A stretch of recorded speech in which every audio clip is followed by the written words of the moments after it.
Welcome down the rabbit hole, friends. I know all of you will be completely shocked and amazed to find out that Jenny, Paul Ferguson's prison fiance, may not have been completely 100% honest about everything going on in her life.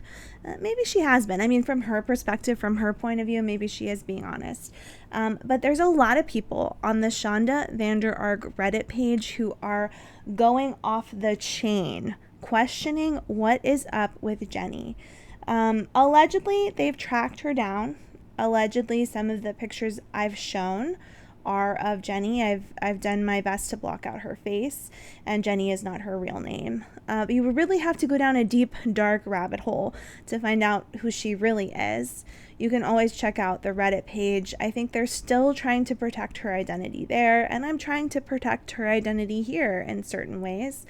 However, I am going to speak out about what kind of sick, sad, predatory behavior we are seeing from this prison biatch. I'm sure by the time my series is over, I'm going to have to fight Paul for Jenny's honor. Like, Paul's going to tell Jenny, like, I'm going to come at her with my long fingernails and weird hands. And I feel you, Paul. Like, that's okay, Paul. The point of my series was really to expose like the mental health issues going on in this family, the issues with CPS, whether or not intervention got done properly.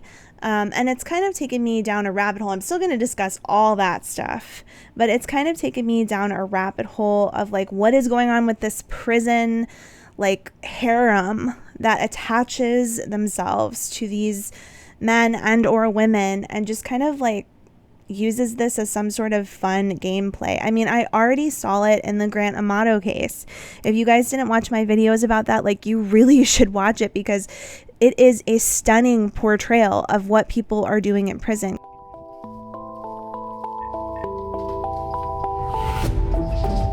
Sheriff's Office.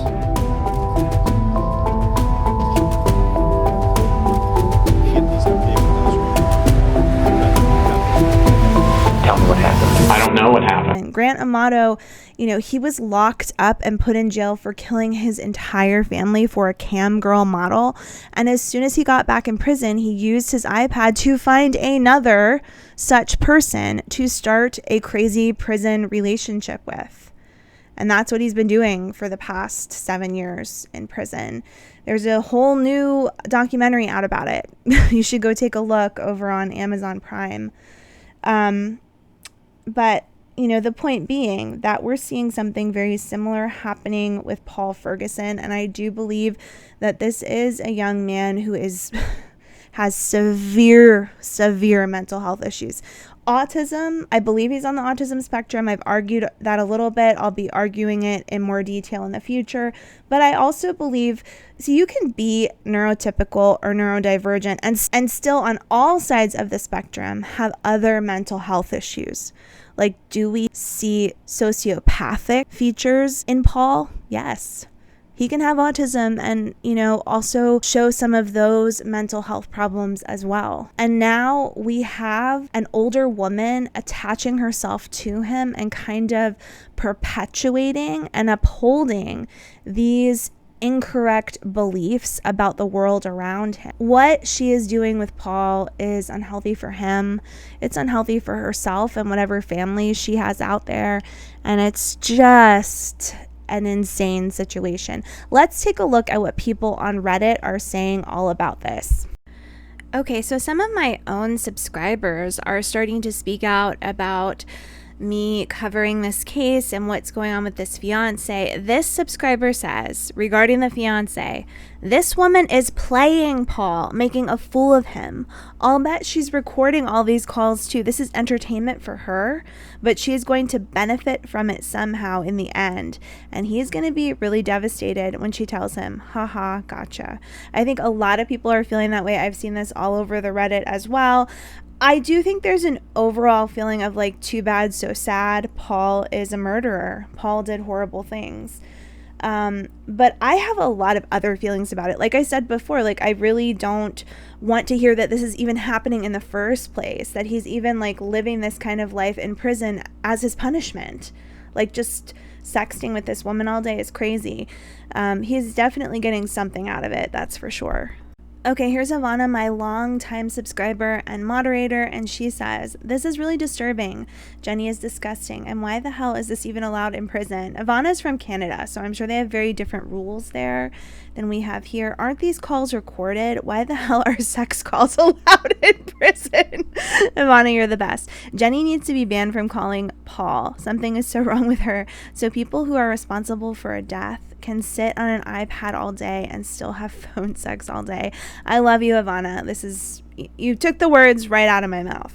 Okay, top comment is from one of my fave subscribers, Norma, and she's watching one of my Paul Ferguson Fiance videos, and she says, I might not make it. The sheer laziness and unearned entitlement. And I think she's talking about when Paul's like, oh my God, I had to work 2 jobs. Poor baby has to work. Hold on.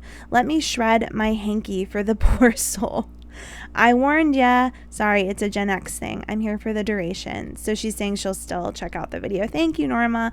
And then a new subscriber I haven't seen before, Sema, says, Paul has autism, I think. He has those same stress size like Daniel Larson and Chris Chan. I'm very interested in this because I'm all about crime related to autism, and it's something that I've really been looking at when it comes to Nicholas Godejohn, so I'm really going down a rabbit hole with it. He has the same damaging aspects they have. Because all 3 weren't treated, they harmed people. And this is part of the reason why I want to do this series. Okay, let's hear what people are saying on Reddit, because they have a lot of interesting information. They know more than I know about this case, this family. There's people on the Reddit page who actually knew the family, knew one portion of the family, and it's really interesting to read what's going on over there. Okay, so first and foremost, brava to the person who posted this picture on Reddit. Now they're just kind of using this picture as synonymous for Jenny, Paul's fiance. I think we're all really thinking that she matches up with the Bride of Chucky for sure. Here's another supposed picture of Shonda I haven't used yet. You're going to have to get on Reddit to see the entire picture and see all of the pictures that are on there. I mean, from what I understand, she's pretty easy to find. And you hear her talking in the calls about who she is, how you can find her, what her name is on social media, how when people find her, they're just going to be amazed and realize that everything she said was the truth. Like she expects to have thousands of fans. So, I mean, I don't know like how much her identity needs to be hidden. I think that what she wanted was the attention all along. Okay, so this is one of the newer posts about Jenny. She's really all over the Reddit at this point in time, and people are really speaking out, about their feelings about how inappropriate their relationship is. So I'm grateful for that because I don't feel as alone, in feeling like there's some really big psychological issues going on here. So this Reddit user writes, Jenny is such a fake and a catfish. I wish someone would send the unedited photos of her to Paul. She is so effing gross. And I'm happy that someone was able to get the phone calls and upload them unedited. And then she talks about another YouTuber. She's 48 and talks like she's a child. What the hell is wrong with her? Yeah, I think there's a lot of things wrong with her. She probably has many issues in her own past, but the fact that she even has access to doing this. I have one subscriber who wrote, and I just can't find the comment right now, like, I bet she's done this over and over again. This is not her first rodeo when it comes to having a quote-unquote prison boyfriend. Because she seemed ready and roaring to go and knowing what to say and how to get in touch with Paul. And she, thou dost protest too much, when in the very beginning, like one of her first calls with Paul, she was like, I had no idea how to do this. Like, I can't believe it worked. I can't believe this worked. Like, I just spent all this time looking into it, and finally, out of nowhere, I was able to get in contact with you. Like, thou dost protest too much.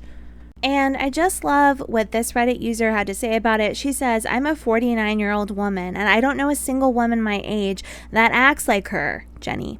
At this age, you are no longer getting hit on every second of the day. It's insane to me that she's so emotionally immature and actually thinks all these men desire her. Because in the other calls, Jenny goes on and on about how tiny she is, but how big her boobs are, and people are always hitting on her, and she tells them, like, I've got a boyfriend, and he'll kill you if you mess with me. I mean, it's sick. We can go into those calls as well, and we may do it because we kind of need a psychological study on Jenny as well. I've been focused on Shonda and Paul, but eventually we need to focus on what the heck is going on with Jenny. Once you reach a certain age, you don't need that attention any longer to feel confident. You no longer have the need for constant validation, as you are secure in who you are as a woman. She has issues and needs therapy. She constantly lies to Paul and is way too old to be catfishing some 20-year-old psychopath. The phone sex is ridiculous, especially the things she asks him. She constantly asks him about what people are saying about her. Agreed. And, it's a sign of her own psychological issues. We've talked about this before, and there's just so much going on with Jenny. Most women at this age no longer give two fucks what anyone else thinks about them anymore. That's the beauty of growing older, and it's sad she lets that take up most of her time.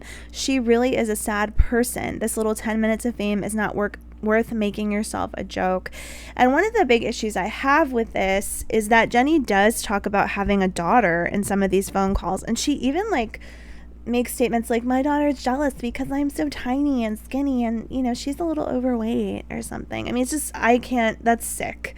I can't even go into that. Once again, we have a Shonda 2.0 in a different way. Maybe even more disgusting because of the sexual component of it, although I am not in any way believing that there was no sexual component with Shonda. I mean, I am going to be talking about that further. I'm going to be going through some reports that seem to indicate that there were some pretty disgusting things going on in this house. So the point of this video is to say that one of the Reddit users just posted a picture of Jenny in what looks like some sort of a wedding scenario. Now, Jenny did say to Paul that 2 years ago she was in this really fabulous relationship that was also completely toxic, and he turned out to be a narcissist. So maybe this was her wedding to this guy. And then she said, I vowed to be single after that until I met you, Paul.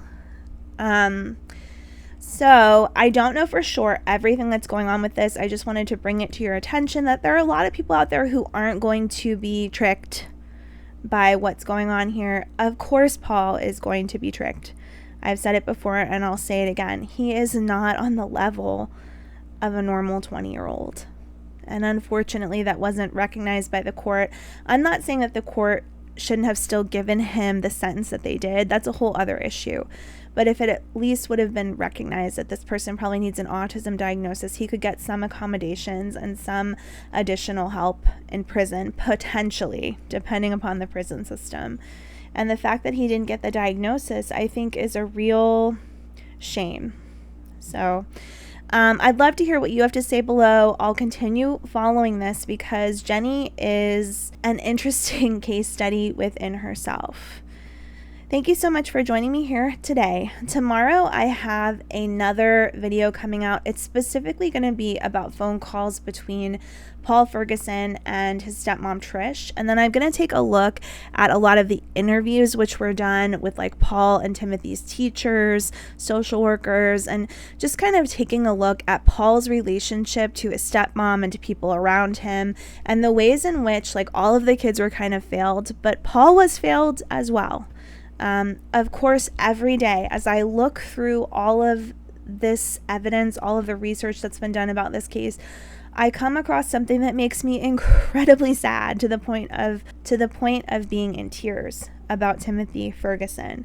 The torture that he underwent, it was extreme. I don't feel like anyone can really bring it to the forefront in a way that actually just reading through the transcripts of what happened, reading through the transcripts of Shonda yelling at Timothy on the camera that they had in the closet.